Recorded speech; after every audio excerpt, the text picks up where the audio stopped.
आदिगढ़ नाम के एक विशाल राज्य में राजकुमारी नंदिनी रहती थी।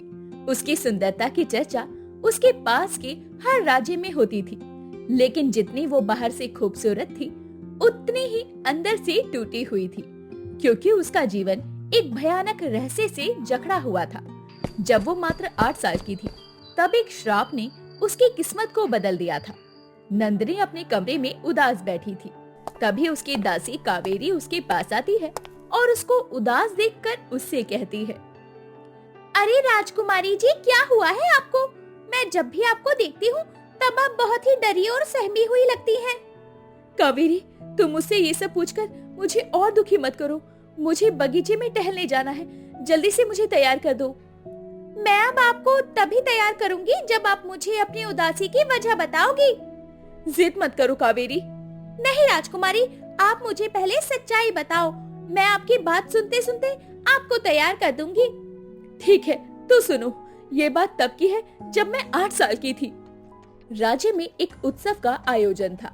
छोटे नन्हे नन्हे कदमों से नंदिनी फूलों से सजी एक डोली में बैठी थी। तभी भीड़ में से एक दुबली काली साड़ी पहने हुए एक औरत आगे बढ़ती चली जा रही थी।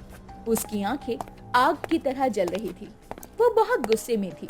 तब वो राजकुमारी को देखकर कहती है, कितनी सुंदर राजकुमारी है, लेकिन ये सुंदरता तेरे राज्य के लिए खुशियां नहीं बल्कि बर्बादी लाएगी। मुझे इस राज्य के सब लोग बदसूरत कहते थे ना, अब मैं इसका बदला इस नन्ही राजकुमारी से लूंगी।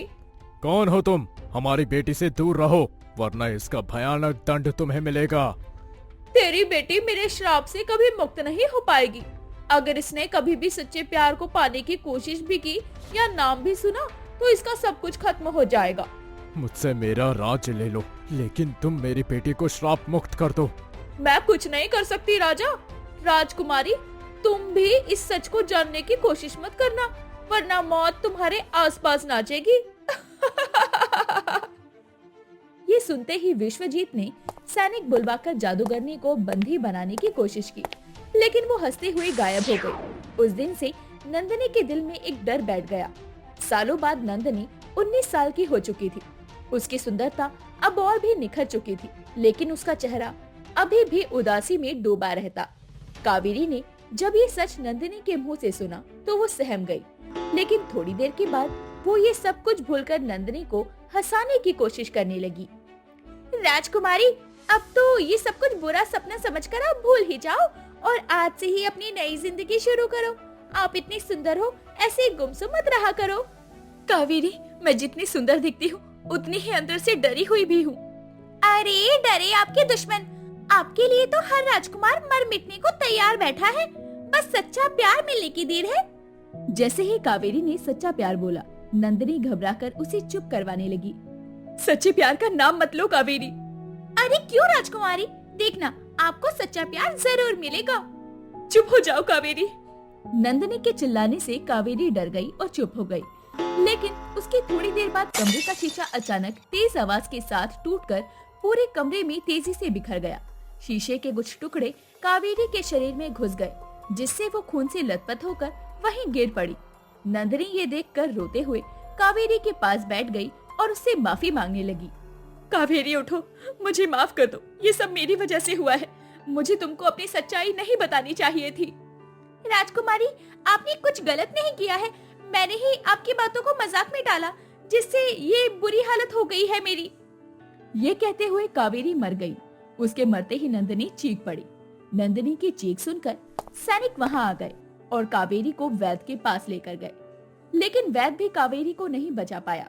नंदिनी समझ गई कि ये घटना उसके श्राप की शुरुआत है, इसलिए वो और ज्यादा उदास हो गई।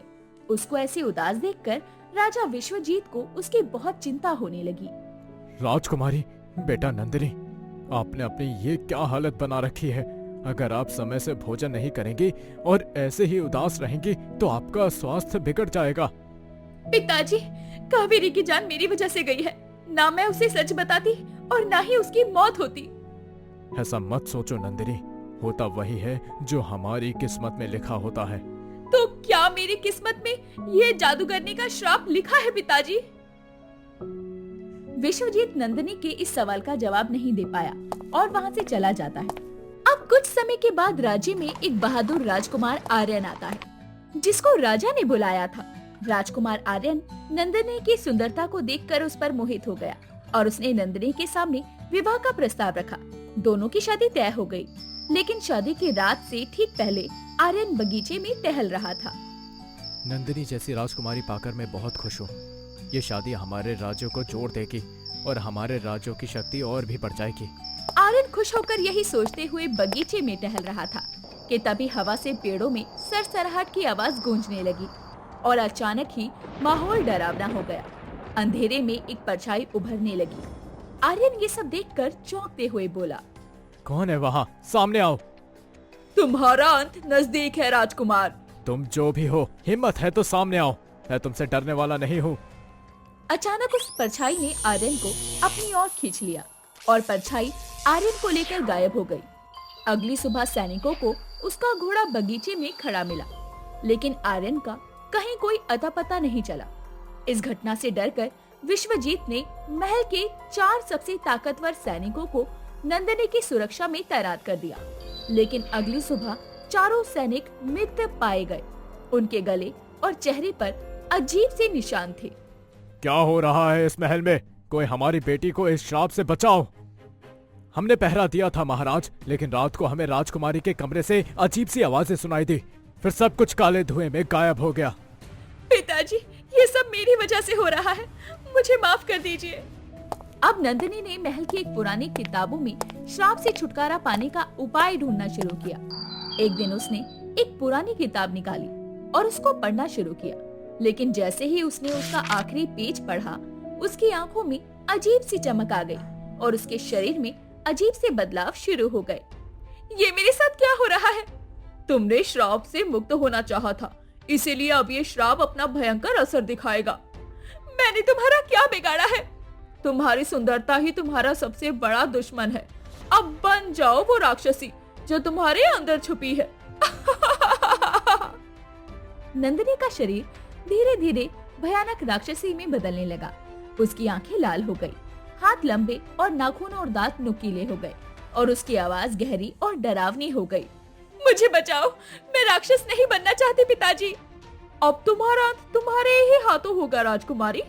मैं इस श्राप को खत्म कर दूंगी, चाहे मुझे अपनी जान ही क्यों ना देनी पड़े। महल के लोग राक्षसी बनी नंदिनी की चीखें सुनकर डर गए।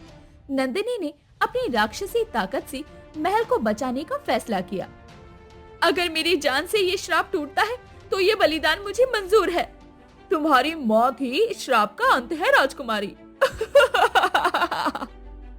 नंदिनी ने महल की सबसे ऊंची मीनार से कूदकर अपनी जान दे दी। नंदिनी की मौत के साथ ही श्राप टूट गया।